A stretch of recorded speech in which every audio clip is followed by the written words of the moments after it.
Buonasera e benvenuti a TG Sicilia, i titoli del nostro telegiornale.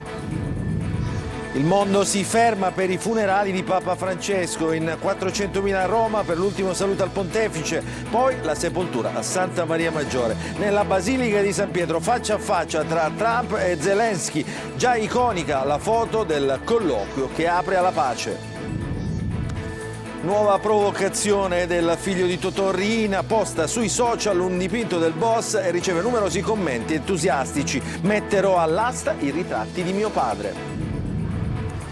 ST Microelectronics, da domani cassa integrazione a 0 ore per 2.500 lavoratori. Preoccupazione dei sindacati.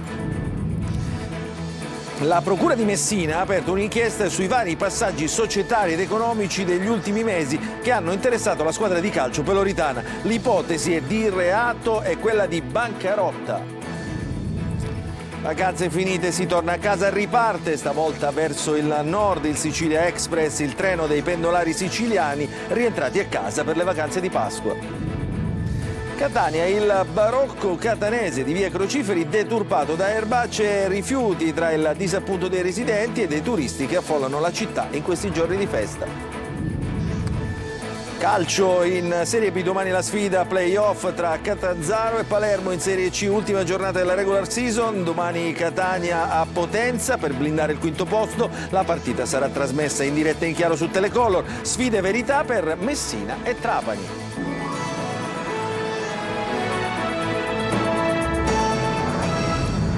Ancora ben trovati, l'ultimo saluto a Papa Francesco, oltre 400.000 persone a Roma tra San Pietro e le vie per Santa Maria Maggiore. Presente anche una delegazione della Chiesa siciliana, il servizio di Orazio Longo.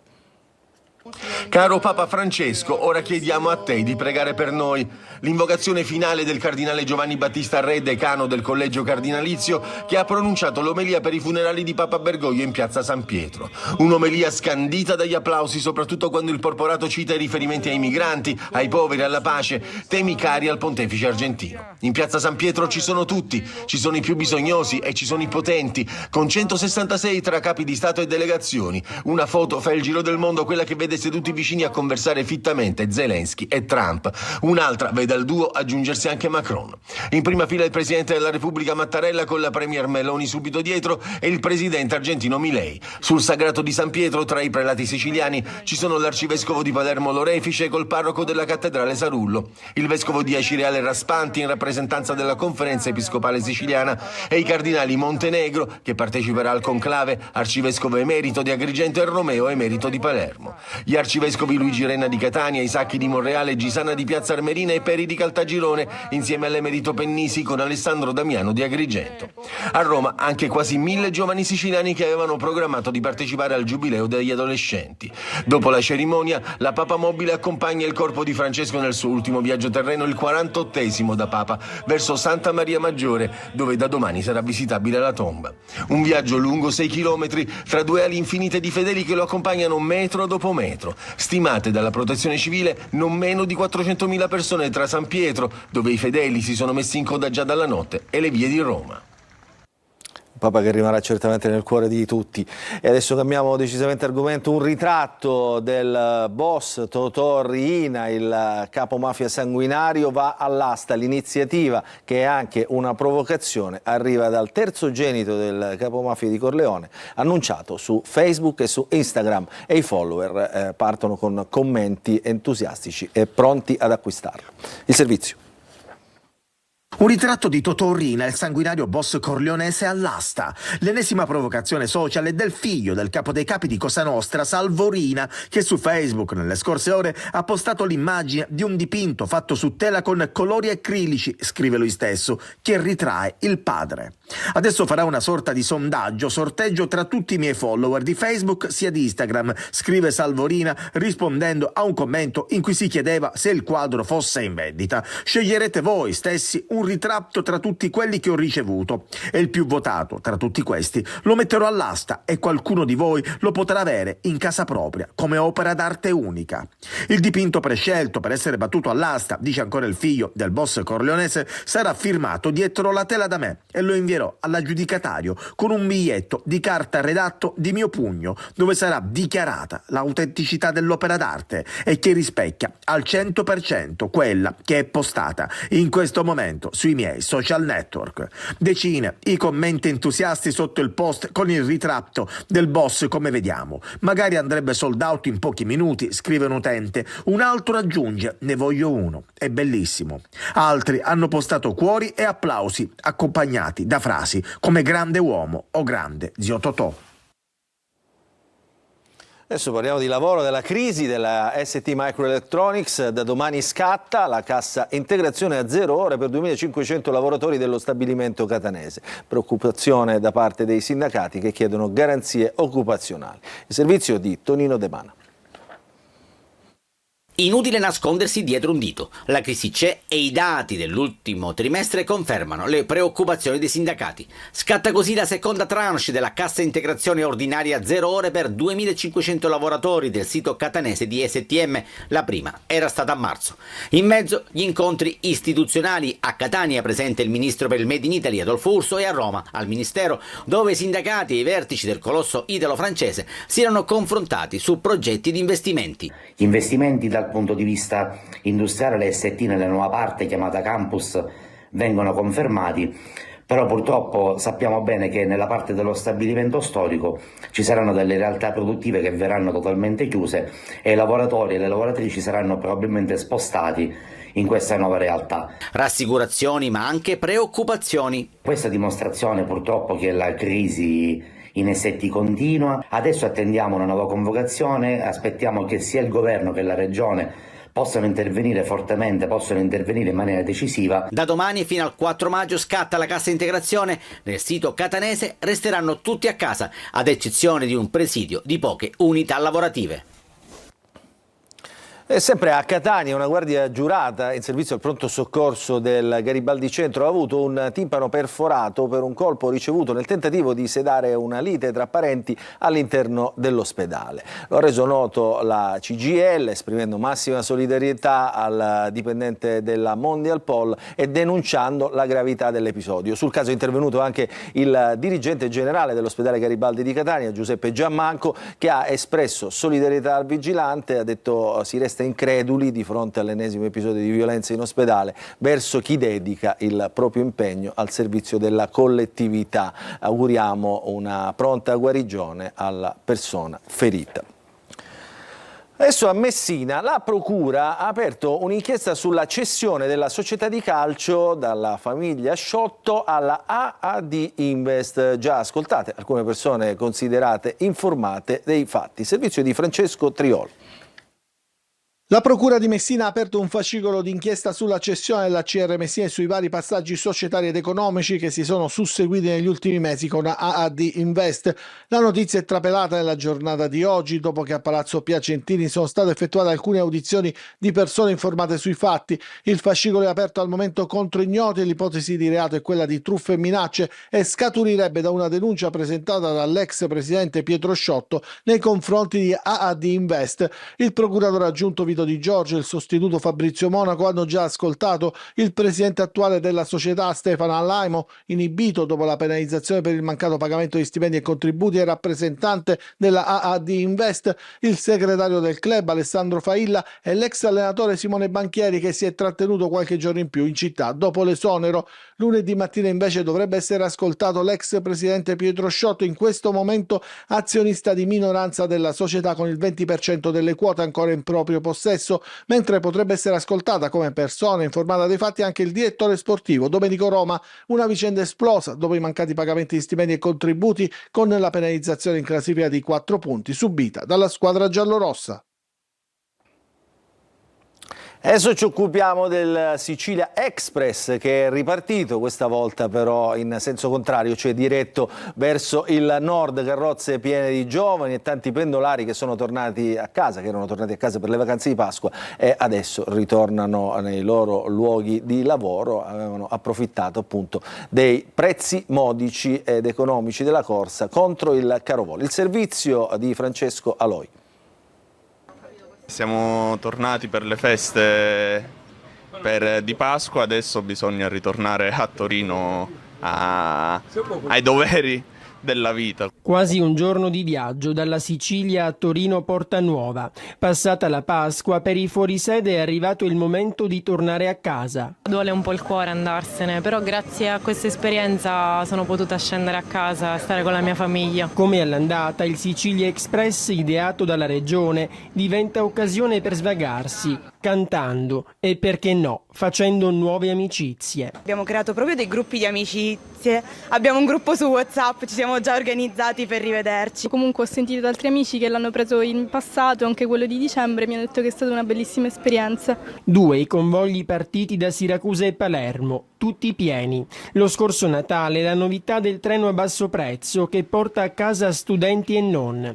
Un successo allora come oggi, che sicuramente sarà replicato anche per le prossime festività a dicembre. Sperate che questa iniziativa possa tornare? Assolutamente sì, sicuramente non è proprio la soluzione adattissima, ma è comunque un'alternativa che a noi ha fatto piacere. Magari sarebbe bello anche in estate, a Ferragosto, nei giorni festivi. Tutti a bordo, fischietto in bocca e via. Si parte, direzione nord. Adesso parliamo di via Crociferi a Catania, un tempo set cinematografico, oggi invece una delle tante strade di Catania mortificate dal degrado. È andato per noi Tonino De Mana. Storia di una capinera, il Bellantonio, i Viceré, Mimì Metallurgico. Pellicole che hanno esaltato il fascino e il barocco di via Crociferi, un tempo set cinematografico, oggi una delle tante strade di Catania dove il verde non è arredo ma degrado. Lo trovi ovunque, a terra e nelle pareti, tra l'altro imbrattate, così come le indicazioni turistiche. Indecorosi affreschi che mortificano ogni sforzo di rilancio e che fanno il paio con l'immancabile azione degli incivili. Questa comitiva romagnola si guarda intorno, osserva le bellezze storico-artistiche che purtroppo sono circondate da erbacce e rifiuti. Tutte queste erbe che si vedono vicino a questi monumenti sono un pochettino di degrado. Sarebbe bello insomma avere la maggiore cura, tutto qui. Concetto ribadito da alcuni turisti toscani. Bella ma ha lasciato un po' andare, onestamente da turista bellissima, però venendo a Firenze noto che c'è molta trascuratezza. Che differenza c'è tra il centro storico di Firenze e il centro storico di Catania? Che il centro storico di Catania è, culturalmente forse barocco, molto più carico, però è un po' più lasciato andare. Mi sembra che siano delle città più belle che ho visitato. Chiaro che se si potesse magari ripulire un attimino i muri vicino a queste splendide chiese sarebbe una bella cosa, sì. Catania bella e sporca, quante volte abbiamo sentito questa frase che indigna, specie chi ha puntato tutto sul turismo. Vuole lanciare un messaggio al sindaco trentino? Di venirsi a fare una passeggiata in via Crociferi, lo accompagnerò volentieri a fargli vedere tutto lo schifo che c'è in via Crociferi. Sarebbe meglio tornare alle immagini in bianco e nero, in modo che il verde dei rovi non sia riconoscibile. E sempre a Catania, furto sacrilego nell'oratorio Giovanni Paolo II nel quartiere Librino. Un giovane che i volontari hanno riconosciuto dalle immagini di videosorveglianza ha rubato dalla cappella il tabernacolo con le ostie consacrate. L'appello accorato è di riconsegnare anche in forma anonima in un banchetto le ostie. Il furto, dicono i ragazzi dell'oratorio, ci addolora profondamente. I centri storici iniziano a riempirsi di turisti già per queste vacanze, poi arriverà l'estate, bar, ristoranti lavorano di più, in molti casi però sottopagando soprattutto i giovani. A Siracusa la CGIL propone al Comune di dare la licenza soltanto ai locali che garantiscono un salario minimo di almeno 9 euro. Il servizio. Salario minimo di 9 euro l'ora o niente licenza. È la proposta che la CGIL lancia al comune di Siracusa. Il turismo va a gonfie vele e a Ortigia fioccano bar e ristoranti. Spesso però i lavoratori sono sottopagati. Se da una parte la narrazione che viene data soprattutto da parte dell'amministrazione è quella di una crescita dei numeri, degli investimenti e della produttività del turismo, dietro le quinte si nasconde il sottosalario, il lavoro sfruttato. È una piaga assolutamente che va affrontata. Se la proposta dovesse diventare realtà, Siracusa sarebbe il primo comune in Sicilia ad adottare una misura già attiva in diverse città, tra cui Milano, Firenze e Napoli. Io credo che il comune abbia da questo punto di vista gli strumenti e anche l'obbligo di lottare nei confronti del lavoro povero, del lavoro grigio, del lavoro nero. Tra i lavoratori dei locali del centro ci sono tanti giovani, ragazze e ragazzi che hanno deciso di non emigrare, ma spesso restando qui sono costretti a fare i conti con lo sfruttamento. È uno dei motivi per cui anche i nostri giovani scappano via appena possibile, perché trovano condizioni sicuramente migliori. E proprio il settore del turismo, in particolare la ristorazione, fa gola alla criminalità. Lo ha detto il presidente della Commissione regionale antimafia Cracolici. Indispensabile quindi intensificare i controlli. Sempre a Siracusa, insulti e croci celtiche anche contro le forze di polizia, una mala sorpresa che Sinistra Italiana ha trovato davanti alla sede della borgata Santa Lucia il giorno dopo le celebrazioni del 25 aprile. Per il segretario provinciale Zappulla una chiara offesa all'antifascismo, non è la prima volta che la sede viene presa di mira dai vandali, nel giro di pochi mesi questo è il terzo episodio. Ad Agrigento, capitale della cultura, si parte, dopo ritardi e polemiche, arrivano anche i primi eventi. Ascoltiamo e vediamo il servizio di Davide Sardo. Agrigento è capitale della cultura 2025, ma finora più polemiche che eventi. Tra ritardi e dimissioni adesso qualcosa si muove. La presidente della fondazione, Maria Teresa Cucinotta, ha rotto il silenzio e presentato i primi appuntamenti. Si parte domenica 27 aprile con la cultura dell'ascolto. Protagonisti i viennesi del Kangl Forum Wien. 3 gli eventi: concerto al Teatro Pirandello, performance musicali in città il 1 maggio e gran finale il 3 maggio con una maratona sonora al Teatro dell'Efebo tra musica e degustazioni. Intanto a Lampedusa arriva Tania Bucal con Hospitium, progetto su identità e accoglienza. Non è vero che sono progetti calati dall'alto, che invece cercano il contatto col territorio. Questo secondo me è molto importante, perché finalmente si capirà questo senso della Agrigento capitale della cultura e questo volere anche essere sul territorio. Segnali concreti finalmente per un anno da capitale che ha ancora tutto da raccontare. Adesso ci fermiamo per una piccola pausa e ritorneremo subito dopo con un'ampia pagina di calcio.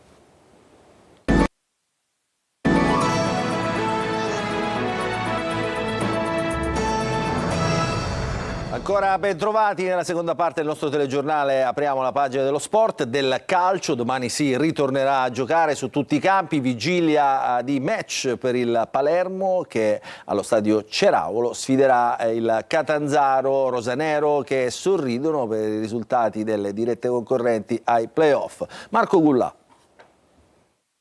I risultati di ieri con le sconfitte di Bari e Cesena danno una spinta al Palermo verso la qualificazione ai playoff. Fare il risultato per il rosanero domani a Catanzaro potrebbe rappresentare una sorta di ipoteca sul piazzamento nei playoff e addirittura vincere permetterebbe ai siciliani di agganciare proprio i calabresi al 6° posto.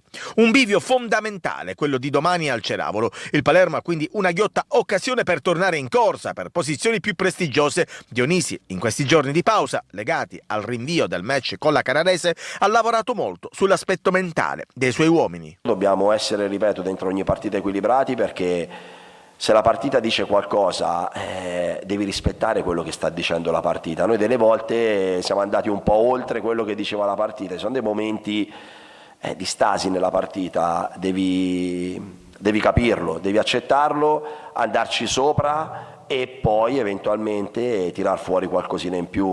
In difesa il rientro di Ceccaroni dal primo minuto permette di ricostruire il terzetto arretrato che aveva trovato continuità prima della trasferta di Bari. A completare il reparto ci saranno Bania schierato sul centro-destra e Magnani. Segre, rientrato dalla squalifica, è largamente favorito su Ver per un posto sulla tre quarti. In attacco Brunori agirà sulla sinistra a supporto dell'unica punta, il bomber Poyampalo. Catanzaro che vorrà difendere il sesto posto con i gol del capocannoniere di Bigliemmello. Domani fischio d'inizio alle 15.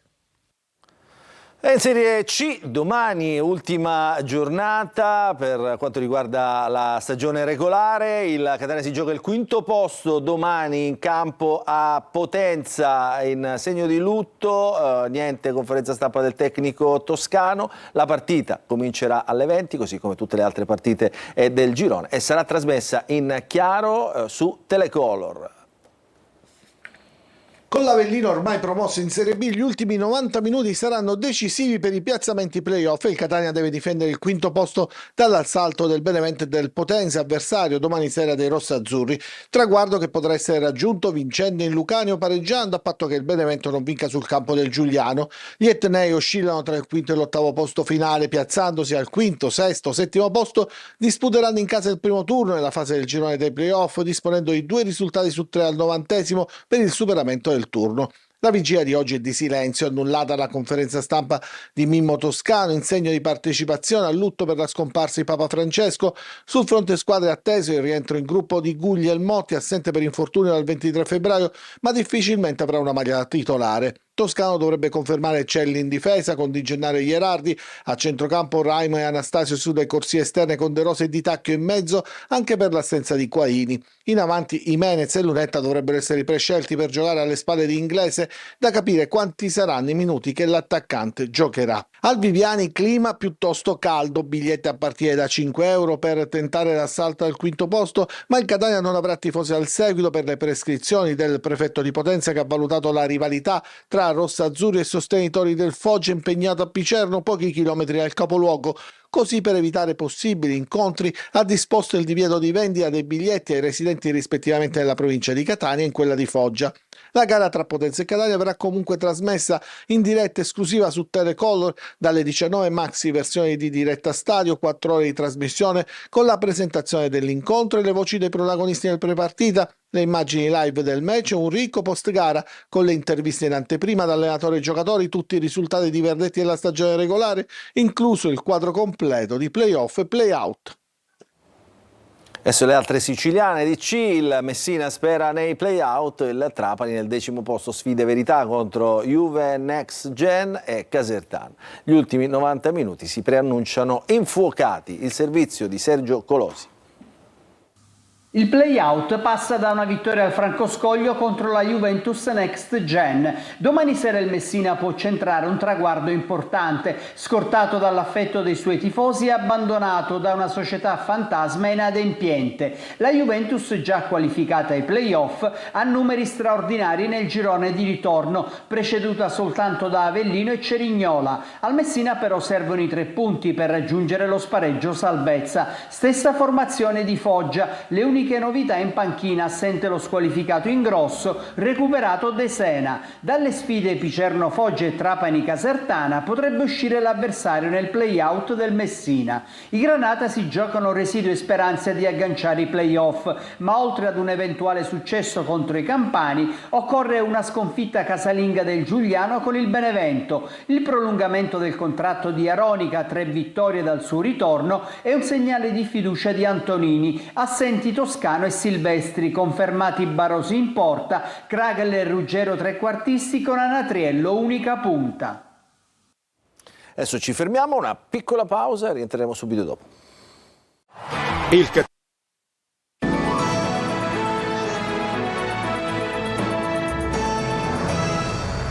Rientriamo in diretta, non ci sono ulteriori aggiornamenti, dunque il nostro telegiornale finisce qui, vi ringraziamo per averci seguito e vi auguriamo un buon proseguimento di serata.